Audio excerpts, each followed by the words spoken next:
Hello, today I'm going to be showing you how to set up Kali Linux or Kali Purple inside of a VirtualBox inside of Windows 11.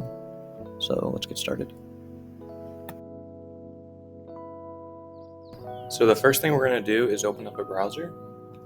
We're then going to go to the VirtualBox website. So just type in VirtualBox into your search bar. You can even type in download if you want to get to the download site quicker. It's going to be the first link that pops up, virtualbox.org. Proper link right here. Just click the download button. It'll take you to the downloads page. I'll put the link to the downloads in the description. We're just going to select the Windows host because we're on the Windows system. So that one. Just click save in any folder you'd like.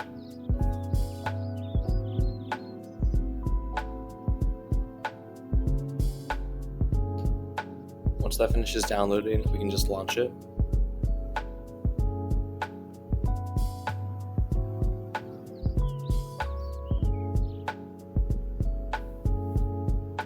Going to go through the setup wizard. Next, accept their agreements. You can read this if you would like to. There's a lot of it.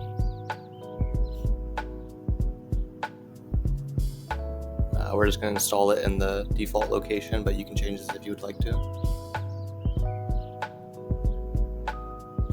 I'm just going to proceed.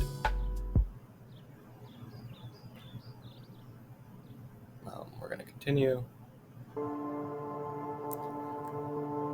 And then you can select whether you want your shortcuts or not. I'm just going to say no to most of them because I don't like a mess.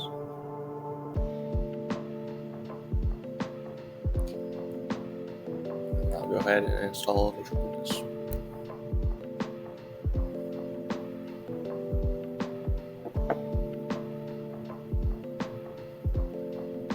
Finish.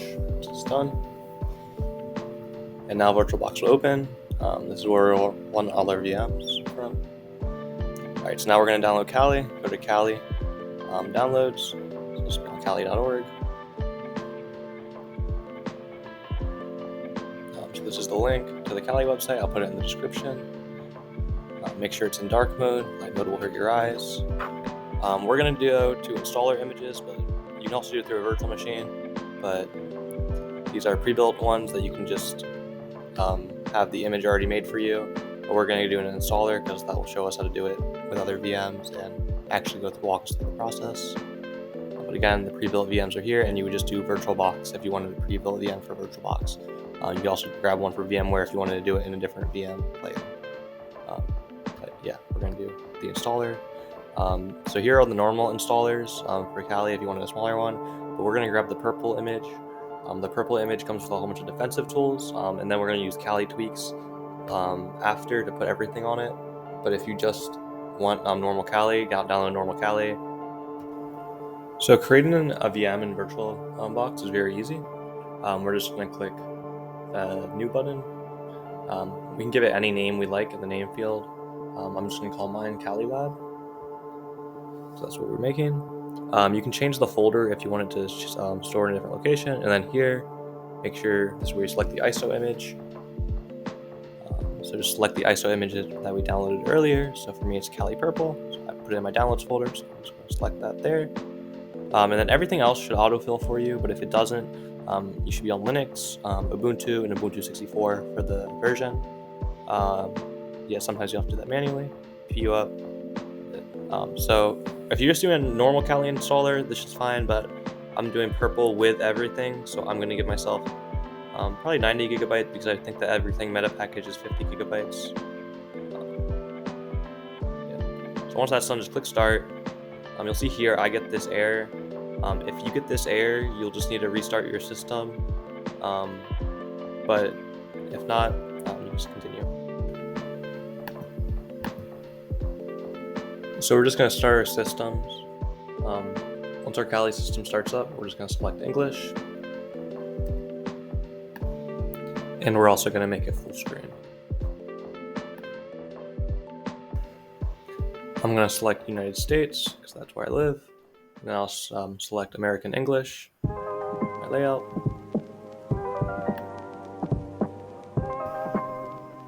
Now it's going to go through a longer install process. This will probably take a while for you.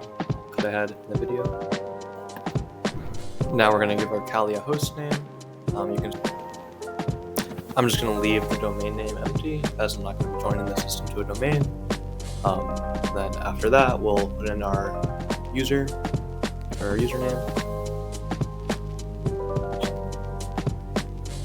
Just enter your password here.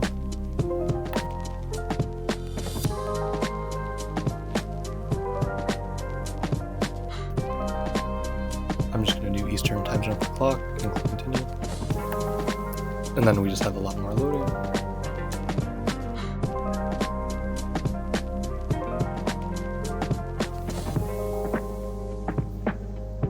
For creating the partition, we'll just say guided and to use the entire disk.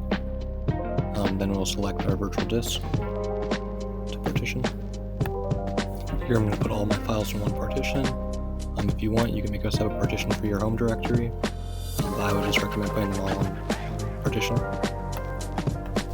We will click continue here, and then we'll say yes to writing our changes, and click continue again.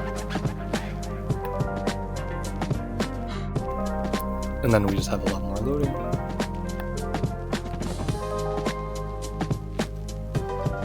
For a desktop environment, I'm going to choose XFCE, but I honestly recommend KDE if you gave your VM enough resources to run. It's much more similar to Windows.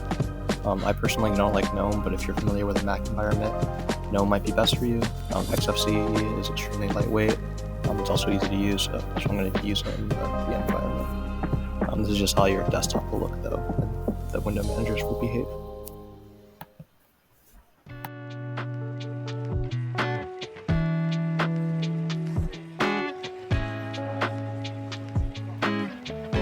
Say yes to installing Grub.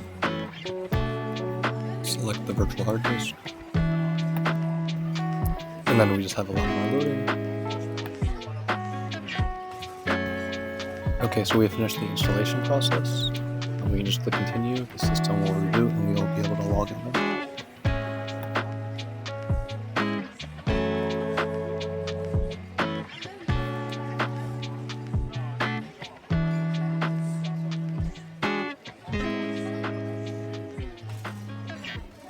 Select the first option in the Grub menu.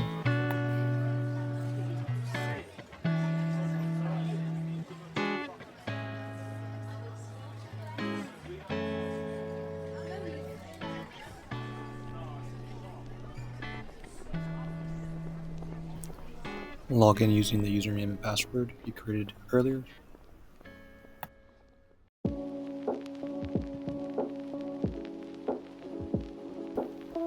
We have successfully created the virtual machine, so if that was your goal, stop here.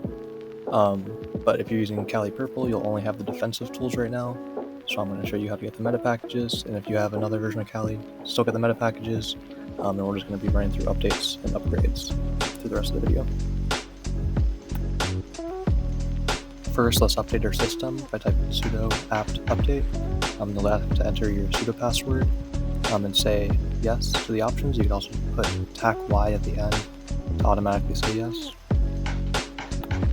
None of my packages need to be updated, but I have a lot of upgrades I need to run, so I'm going to type sudo apt upgrade in order to run the upgrades. Once again, it'll ask you to say yes and to put in your password.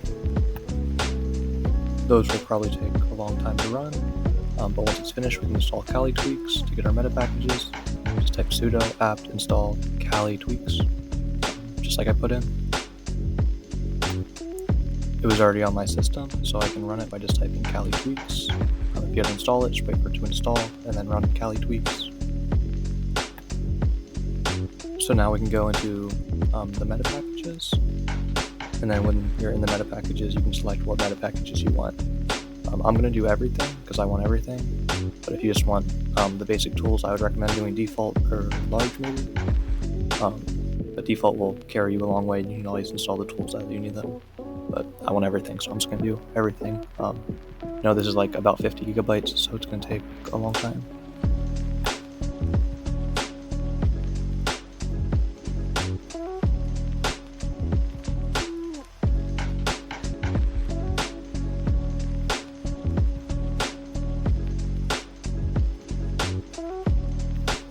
Alright, now that it is finished installing, you can see here on the left, I have all the Kali tools. Before, I just have the defensive tools included in purple, so like the first 5 of them or whatever.